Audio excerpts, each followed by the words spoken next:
Putin के परमाणु युद्ध में फंस गए ट्रंप। 44 महीने बाद आखिर रूस यूक्रेन जंग में अब वो पड़ाव आ गया है जहां अमेरिका रूस के खिलाफ सीधी जंग में कूद रहा है। हंगरी में प्रस्तावित ट्रंप और पुतिन की मीटिंग पूरी तरह से रद्द हो चुकी है और तमतमाए ट्रंप ने अब रूस की 2 दिग्गज तेल कंपनियों पर बेहद सख्त प्रतिबंध लगाकर रूस के खिलाफ जंग का ऐलान कर दिया है। हैरानी की बात तो यह है कि राष्ट्रपति पुतिन ने भी बेहद उच्च क्षमता का परमाणु अभ्यास अपने दुश्मनों के खिलाफ शुरू कर दिया है। खबर तो यहां तक है कि यूक्रेन के राष्ट्रपति ज़ेलेंस्की ने स्वीडन दौरे के दौरान 150 ग्रिपेन ई जेट खरीदने के लिए कमर कस ली है। दावा किया जा रहा है कि ज़ेलेंस्की 150 ग्रिपेन जेट को रूस के खिलाफ ब्रह्मास्त्र की तरह से इस्तेमाल करना चाहते हैं। युद्ध के 1337 दिन बाद अब जो हालात दिख रहे हैं वो बेहद संगीन हो चुके हैं। पुतिन अपनी शर्तों से पीछे हटने को जरा भी तैयार नहीं है, जबकि ट्रंप रूस के खिलाफ सख्त प्रतिबंध लगाकर पुतिन को घुटनों पर लाना चाहते हैं। लेकिन पिछले 24 घंटे में हालात तेजी से बदल चुके हैं। पुतिन के आदेश पर बहुत बड़ा परमाणु अभ्यास रूसी सेना शुरू कर चुकी है। साथ ही यूक्रेन पर रूस ने लगभग 30 मिसाइलों और 400 से ज्यादा मिसाइलों से हमले कर दिए हैं। इधर स्वीडन में ग्रिपेन जेट पर सवार ज़ेलेंस्की को लग रहा है कि वो 150 जेट से रूस को जंग के मैदान में हरा सकते हैं। हम आपको रूस के परमाणु अभ्यास, ज़ेलेंस्की पर सवार जेट का जुनून और ट्रंप के रूस पर प्रतिबंध से जुड़ा युद्ध का वो बरमूडा ट्रायंगल दिखाने जा रहे हैं जो रूस यूक्रेन युद्ध को तीसरे विश्व युद्ध में बदलने जा रहा है। रूस ने उतारी परमाणु फोर्स, जंग को मजबूर हुए ट्रंप। 3 साल 6 महीने से ज्यादा की रूस यूक्रेन जंग यूक्रेन के साथ साथ अमेरिका के लिए नासूर बन चुकी है।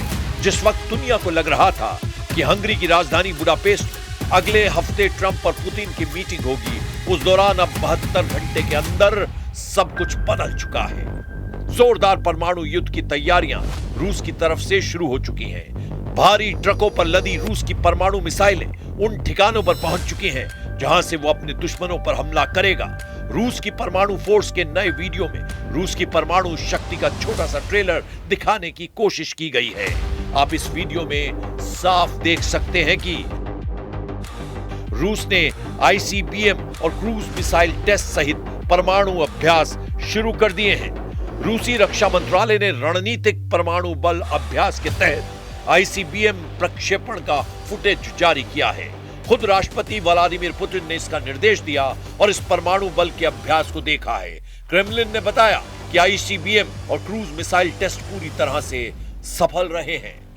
यह परमाणु ड्रिल ऐसे समय हो रही है जब पुतिन की ट्रंप के साथ होने वाली बैठक टल गई है। वहीं नाटो ने अपने परमाणु अभ्यासों के जरिए रूस को ताकत दिखाने की कोशिश की थी, लेकिन रूस ने अपनी परमाणु फोर्स से बाजी पलट कर रख दी है। राष्ट्रपति व्लादिमीर पुतिन ने 22 अक्टूबर को रूस की न्यूक्लियर फोर्स के जमीन, समुद्र और हवा में किए गए परीक्षण की निगरानी की ताकि उनकी तैयारी और कमान संरचना को परखा जा सके। इस परीक्षण में कॉस्मोड्रोम से जमीनी यार्ड्स आईसीबीएम मिसाइल को दागा गया। बेरेंट सागर में एक परमाणु पनडुब्बी से सिनेवा बैलिस्टिक मिसाइल का प्रक्षेपण शामिल किया गया। इनके अलावा रूस की लंबी दूरी की क्रूज मिसाइलें दागने वाली TU-95 बम वर्षक भी युद्धाभ्यास में शामिल हुए। रूस की परमाणु फोर्स से पहले नाटो ने इस महीने की शुरुआत में अपना सालाना परमाणु अभ्यास किया था, जिसमें F-35A लड़ाकू जेट और B-52 बम वर्षक विमानों के साथ 13 देशों के 90 विमानों ने हिस्सा लिया। President Zelensky, as you know today, and we had a very good meeting, very cordial meeting. In my opinion, they should stop the war immediately. You go by the battle line wherever it is, otherwise it's too complicated. You'll never be able to figure it out. You stop at the battle line and both sides should go home, go to their families, stop the killing, and that should be it. Stop right now at the battle line. I told that to President Zelensky. I told it to President Putin. Thank you very much. 150 Gripen jet से जंग जीतेंगे Zelensky. दुनिया के लगभग सभी देश जानते हैं कि रूस की परमाणु ताकत के सामने दुनिया का कोई भी देश टिक नहीं सकता है। इसीलिए अमेरिका भी 3.5 सालों से रूस पर सीधा हमला करने की हिम्मत नहीं जुटा पाया है। अगर देखा जाए तो पुतिन अब तक के युद्ध में बाजीगर साबित हो रहे हैं। जहां एक तरफ रूस यूक्रेन के 27% इलाके पर कब्जा कर चुका है, तो वहीं दूसरी तरफ अपनी परमाणु तैयारियों से नाटो, यूरोप और अमेरिका के होश उड़ा चुका है। आप इसी से अंदाजा लगा सकते हैं कि रूस को जहां चीन, ईरान और उत्तर कोरिया से सीधी जंगी मदद मिल रही है, यही वजह है कि अब ज़ेलेंस्की ने अमेरिका के साथ साथ यूरोपीय देशों से ऐसे फाइटर जेट खरीदने का मन बना लिया है जो रूस यूक्रेन जंग में गेम चेंजर साबित हो सकता है। Tomahawks harm us? They can. We'll be shooting them down and improving our air defense systems. Несет ли это ущерб нашим Will this damage our relations with the US, which are now seeing some light at the end of the tunnel? Of course it will. Конечно, нанесет. But how could it be otherwise? Using Tomahawks without the direct participation of American military personnel is impossible. ये तस्वीरें Sweden की हैं, जहां Zelensky fighter jet Gripen खरीदने के लिए उतावले नजर आ रहे हैं। यूक्रेनी राष्ट्रपति व्लादिमीर ज़ेलेंस्की 22 अक्टूबर को स्वीडन में थे, जहां उन्होंने एक लेटर पर हस्ताक्षर किए जिसके तहत यूक्रेन 150 ग्रिपेन लड़ाकू विमान खरीद सकता है और उन्हें उनमें से एक में बैठने का अवसर भी मिला। ज़ेलेंस्की ने दक्षिण स्वीडन के लिंकोपिंग में स्वीडिश प्रधानमंत्री ओल्फ क्रिस्टर्सन से बातचीत की और ग्रिपेन लड़ाकू विमान बनाने वाली साब कंपनी का दौरा किया, जो JAS-39 ग्रिपेन लड़ाकू विमान, ग्लोबल आई निगरानी विमान, मिसाइल प्रणाली, टैंक रोधी पैदल सेना हथियार और दूसरे हथियार बनाती है। ज़ेलेंस्की ने MOU पर हस्ताक्षर कर दिए हैं। इसके तहत यूक्रेन आने वाले सालों में 150 तक advance Gripen E fighter jets खरीद सकता है। ये घोषणा यूक्रेन के राष्ट्रपति व्लादिमीर ज़ेलेंस्की की स्वीडन यात्रा के दौरान की गई, जहां उन्होंने स्वीडिश प्रधानमंत्री ओल्फ क्रिस्टर्सन से मुलाकात की थी। दोनों नेताओं ने स्वीडन के शहर लिंकोपिंग में इस समझौते को किया है। ग्रिपेन ई एक आधुनिक 45 जनरेशन का मल्टी रोल फाइटर जेट है, जो डिफेंसिव और ऑफेंसिव दोनों मिशनों को अंजाम देने में सक्षम है। यह हल्का है और तेज विमान है। बता दें कि इसे मेटेओर मिसाइल जैसे आधुनिक हथियारों से लैस किया जा सकता है। ग्रिपेन ई वर्जन में नया शक्तिशाली इंजन, एडवांस रडार और बेहतर एवियोनिक्स सिस्टम दिया गया है। स्वीडिश वायुसेना ने भी इसे हाल ही में अपने बेड़े में शामिल कर लिया है। राष्ट्रपति ज़ेलेंस्की का कहना है कि यूक्रेन कम से कम 100 ग्रिपेन जेट्स खरीदने की योजना बना रहा है। उन्होंने बताया कि यूक्रेनी पायलट्स पहले से ही स्वीडन में ग्रिपेन पर ट्रेनिंग शुरू कर चुके हैं। आगे उन्होंने कहा, हमें पता है कि हम किसके खिलाफ लड़ रहे हैं और ग्रिपेन हमारे लिए दुनिया के सबसे बेहतरीन लड़ाकू विमानों में से एक है। वहीं स्वीडन के प्रधानमंत्री ने कहा कि ये सबसे आधुनिक ग्रिपेन वर्जन है। इसकी प्रोडक्शन अभी लिमिटेड है। उन्होंने कहा कि पहली डिलीवरी अगले सालों में शुरू हो सकती है। Видим, что в Европейском Союзе не могут смириться с усилиями нашей страны, наших партнеров, других стран мира по регулированию украинского кризиса и не скрывают намерений сорвать вот эти тенденции к миру, к мирному процессу, поживиться за счет российских суверенных активов. Незаконного присвоения процентов от так называемых сверхдоходов экспроприаторам оказалось мало. Теперь речь идет о прямой конфискации значительного объема принадлежащих Банку России средств, так сказать, зависших на счетах в бельгийском депозитарии Euroclear с марта 2022 года. रूस पर सख्त प्रतिबंध, युद्ध से करेंगे ट्रंप फैसला। लगता है ट्रंप को भी एहसास हो चुका है कि पुतिन को झुकाना इतना आसान नहीं है जितने दावे किए जा रहे थे। यही वजह है कि ट्रंप ने टैरिफ वॉर के बाद रूस पर सीधा हमला कर दिया है। राष्ट्रपति ट्रंप ने रूस की 2 दिग्गज तेल कंपनियों पर बेहद सख्त प्रतिबंध लगाकर एक तरह से रूस के खिलाफ सीधे युद्ध का ऐलान कर दिया है। रूसी राष्ट्रपति की जिद और तत्काल युद्ध विराम की बात न मानने पर अब अमेरिकी प्रेसिडेंट डोनाल्ड ट्रंप एक बार फिर रूस के खिलाफ तगड़ा एक्शन लेने के लिए तैयार है। अमेरिका ने यूक्रेन में तत्काल युद्ध विराम के लिए मॉस्को पर दबाव बनाने के चक्कर में रूस की 2 सबसे बड़ी तेल कंपनियों पर प्रतिबंध लगा दिए हैं। अमेरिकी वित्त मंत्री स्कॉट बेसेंट ने कहा कि इस कदम का उद्देश्य क्रेमलिन के युद्ध के लिए धन जुटाने में मुश्किल पैदा करना है। उधर अमेरिकी राष्ट्रपति डोनाल्ड ट्रंप ने इस मुद्दे का हल जल्द निकलने की उम्मीद जताई और कहा कि ये प्रतिबंध कुछ ही समय के लिए होंगे। अमेरिका ने 22 अक्टूबर को रूस की दो सबसे बड़ी तेल कंपनियों रोसनेफ्ट और लुकोइल पर प्रतिबंध लगाने की घोषणा की ताकि मॉस्को पर तुरंत युद्ध विराम पर सहमत होने का दबाव बनाया जा सके।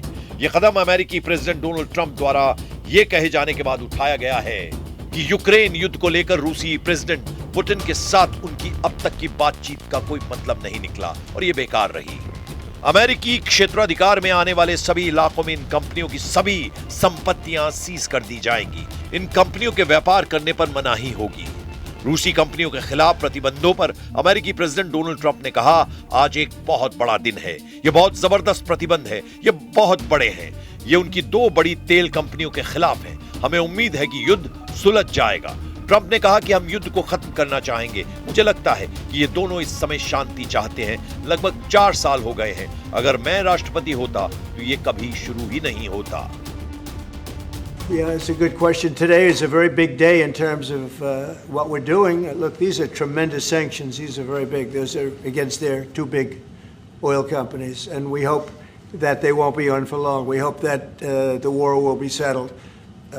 We just answered having to do with the various forms of missiles and everything else that we're looking at, but we don't think that's going to be necessary. We would like to see them just take the line that has been formed over quite a long period of time and go and let's, go home. रूस 3.5 साल से Ukraine में जंग जीत रहा है। ताजा खबर यह है कि इस वक्त रूस का परमाणु अभ्यास और रूस के 7 लाख सैनिकों के साथ रूसी सेना के चीफ खुद यूक्रेनी मोर्चों पर पहुंच चुके हैं।